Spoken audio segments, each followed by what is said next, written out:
Kementerian Perhubungan tidak akan menghentikan operasional kereta rel listrik komuter lain selama PSBB di Jabodetabek. Pemerintah Wuhan resmi merevisi angka kematian di daerah mereka akibat virus corona.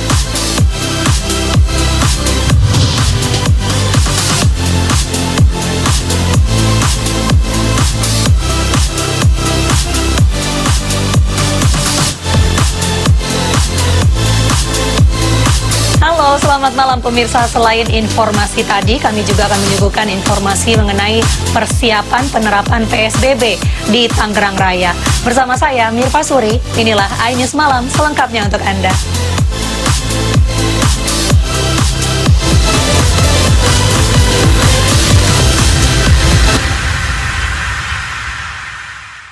Hari ketiga diterapkannya PSBB di wilayah Bekasi, pengendara mulai mematuhi aturan penggunaan masker saat berkendara. Namun masih ditemukan pengendara yang tidak mematuhi aturan tersebut, sehingga petugas memberikan sosialisasi. Suasana lalu lintas di checkpoint perbatasan Bekasi, Jakarta, Jumat malam terpantau lengang. Sejak pagi hingga sore tadi, petugas melakukan pemeriksaan ke para pengendara. Meski banyak pengendara yang telah mematuhi aturan menggunakan masker saat berkendara, namun masih ada pengendara yang tidak mematuhi aturan tersebut.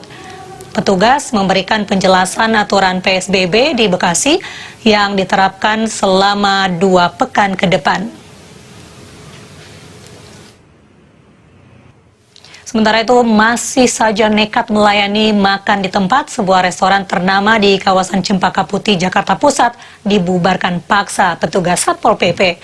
Petugas juga menutup sejumlah tempat usaha yang dilarang beroperasi selama masa pembatasan sosial berskala besar. Hari ketiga penerapan PSBB, warga Bekasi di wilayah Jatiwaringin masih banyak yang tidak menggunakan masker dan tidak paham aturan PSBB saat berkendara. Petugas pun akan menindak tegas dengan memberikan teguran bahkan pidana jika tidak mengindahkan aturan tersebut. Pemirsa, kasus positif corona di Indonesia mencapai angka 5.923 pasien. Juru bicara penanganan COVID-19 Ahmad Yuryanto mengimbau warga wajib menggunakan masker untuk melindungi diri dan juga orang sekitar dari virus corona. Gubernur DKI Jakarta Anies Baswedan mengatakan penanganan dan pengendalian COVID-19 tidak mungkin selesai dalam 14 hari. Anies berencana memperpanjang waktu pelaksanaan PSBB. Kementerian Perhubungan tidak akan menghentikan operasional kereta rel listrik komuter lain selama PSBB diterapkan di Jabodetabek. Kami akan hadirkan informasi selengkapnya sesaat lagi. Pemirsa, jelang penerapan PSBB di Kota Tangerang, Banten, Wali Kota Tangerang Arief Wismansyah bersama jajaran Forum Komunikasi Pimpinan Daerah memantau sejumlah titik lokasi checkpoint.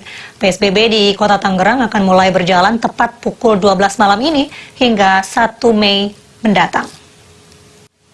Wilayah Bandung Raya akan menerapkan PSBB pada 22 April 2020. Gubernur Jawa Barat Ridwan Kamil menyatakan telah mendapat surat persetujuan dari Menteri Kesehatan untuk penerapan PSBB di Bandung Raya. Pekanbaru Riau telah memberlakukan pembatasan sosial berskala besar atau PSBB hari ini. 5 pintu jalan masuk utama kota dijaga petugas dan imbauan menggunakan masker terus ditekankan. Wali Kota Surabaya Tri Risma hari ini menerbitkan surat edaran sebagai antisipasi virus corona yang mewajibkan penumpang pesawat masuk Bandara Juanda untuk mandi sebelum melanjutkan perjalanan. Kewajiban itu juga diberikan kepada penumpang pelabuhan. Kementerian Perhubungan tidak akan menghentikan operasional kereta rel listrik komuter lain selama PSBB diterapkan di Jabodetabek. KRL tetap dioperasikan untuk melayani warga yang bekerja di sektor usaha yang tetap boleh beroperasi selama PSBB.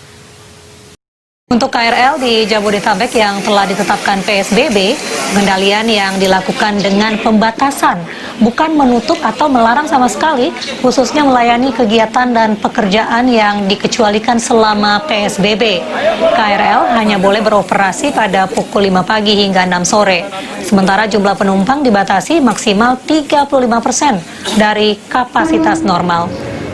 Sebelumnya, 5 kepala daerah di Bogor, Depok, dan juga Bekasi mengusulkan kepada PT KCI dan KAI untuk menghentikan sementara operasional KRL selama 14 hari PSBB. Usulan tersebut juga didukung Gubernur DKI Jakarta Anies Baswedan dan Gubernur Jawa Barat Ridwan Kamil. Dukungan bagi tenaga medis yang berjuang di garda terdepan perang melawan corona terus mengalir. Kami akan hadirkan informasinya hanya di iNews Malam usai jeda berikut. 46 tenaga medis Rumah Sakit Karyadi Semarang, Jawa Tengah yang terpapar virus corona diisolasi. Pihak rumah sakit terus melacak riwayat kontak ke 46 tenaga medis untuk mencari kemungkinan pasien positif lainnya. Para tenaga medis berhadapan langsung dengan pasien yang terjangkit COVID-19. Banyak kisah perjuangan para tenaga medis selama menangani pasien corona. Dan berikut kami tampilkan kembali cuplikan dialog dengan Nur Cahyo Sasongko, perawat Rumah Sakit Karyadi Semarang, dan Syarifah Aini, perawat RSUD Cibinong dalam iNews sore tadi. Perjuangan tenaga medis cukup berat karena berada di garda terdepan penanganan virus corona. Namun masih saja ada masyarakat yang bandel dan berpotensi menyebarkan virus corona semakin banyak. Dukungan bagi tenaga medis yang berjuang di garda terdepan perang melawan corona terus mengalir. Warga di Yogyakarta menyambut baik dan memberi semangat tenaga medis yang akan menghuni lokasi karantina. Beginilah suasana penyambutan warga Yogyakarta saat kedatangan para tenaga medis corona di lokasi karantina Kompleks Pusdiklat Pusat Pengembangan Sumber Daya Manusia Regional Yogyakarta. Warga berjajar di pinggir jalan dengan membawa tulisan-tulisan penyemangat. Saat ini baru 9 tenaga medis yang akan tinggal sementara di lokasi karantina milik Kemendagri ini. Nantinya akan bertambah karena sudah ada 33 tenaga medis dari berbagai rumah sakit yang mendaftarkan diri untuk tinggal sementara di lokasi karantina. Tempat karantina ini memiliki 141 kamar dan boleh ditempati petugas medis yang ingin mengkarantina dirinya sebelum kembali ke rumah saat selesai bertugas. Berbagai fasilitas pendukung juga telah disiapkan, seperti tempat tidur hingga alat-alat kebersihan diri. Dari Yogyakarta, Heru Trijoko, iNews melaporkan. Pemirsa, mari kita dukung para pejuang kemanusiaan dengan peduli melawan penyebaran virus corona. Bantuan bisa disalurkan melalui rekening Yayasan Jalinan Kasih. Seorang pasien tanpa gejala COVID-19 yang diisolasi di Ternate, Maluku Utara kabur dari rumah sakit. Kami akan hadirkan informasi selengkapnya sesaat lagi. Pemirsa, seorang pasien dalam pengawasan yang diisolasi di Ternate, Maluku Utara kabur dari rumah sakit. Padahal dari hasil rapid test dinyatakan positif corona. Inilah pasien dalam pengawasan yang kabur dari isolasi Rumah Sakit Umum Daerah Hasan Busori, Ternate, Maluku Utara. PDP yang kabur ini pun beradu mulut dengan warga yang memintanya kembali ke rumah sakit. Pasien melawan karena merasa dirinya sehat.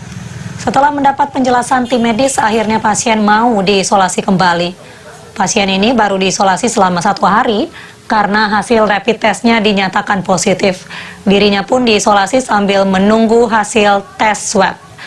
Namun karena tidak merasakan gejala, dirinya nekat kabur dari rumah sakit. Pemirsa, 76 perawat Rumah Sakit Paru Aryo Wirawan, Jawa Tengah harus menjalani isolasi mandiri akibat seorang pasien COVID-19 menyembunyikan riwayat perjalanan ke luar negeri. Sementara di Semarang, Jawa Tengah, 46 tenaga medis di Rumah Sakit Karyadi Semarang dinyatakan positif COVID-19 akibat pasien tidak jujur soal riwayat kontak serta status kesehatannya. Kejujuran pasien untuk terbuka soal riwayat dan status kesehatannya sangat penting. Hal itu disuarakan Dr. Leonita Triwahyuni, anak dari dokter yang meninggal akibat virus corona dalam dialog spesial report sore tadi. Petugas medis berinisiatif membuat alat pelindung diri untuk bayi. APD berupa pelindung wajah itu berfungsi melindungi bayi yang baru lahir agar tidak tertular virus corona. Sejumlah anak di berbagai daerah rela menyerahkan seluruh tabungannya untuk menyumbangkan alat pelindung diri bagi tenaga medis. Mereka rela menyingkirkan mimpinya membeli barang impian dan bahkan ada yang hidup dalam keterbatasan.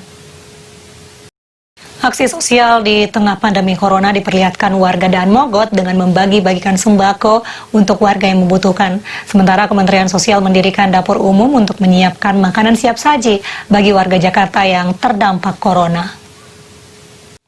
Ratusan ABK yang pulang dari Dubai tiba di Bandara Soekarno-Hatta. Kami akan hadirkan informasinya hanya di iNews Malam sesaat lagi.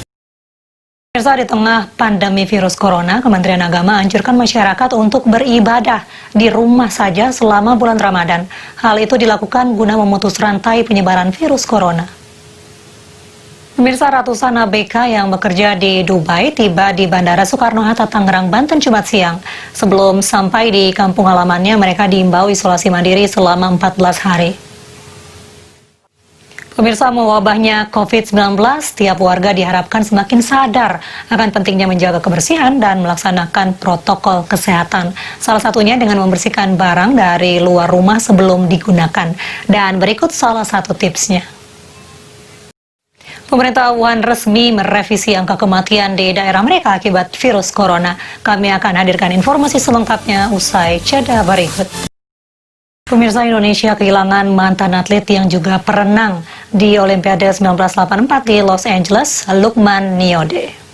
Mantan atlet yang disapa Lucky itu meninggal dunia sekitar pukul 12.58 waktu Indonesia Barat di Rumah Sakit Pelni, Jakarta pada usia 58 tahun dan dimakamkan di TPU Jeruk Perut. Sepanjang karirnya, Lukman Niyode telah memberikan sumbangsi prestasi untuk Indonesia. Ia merupakan peraih 2 medali emas SEA Games 1983 di Singapura pada nomor gaya punggung 100 meter dan 200 meter putra, serta pernah tampil dalam ajang Olimpiade 1984 di Los Angeles, Amerika Serikat.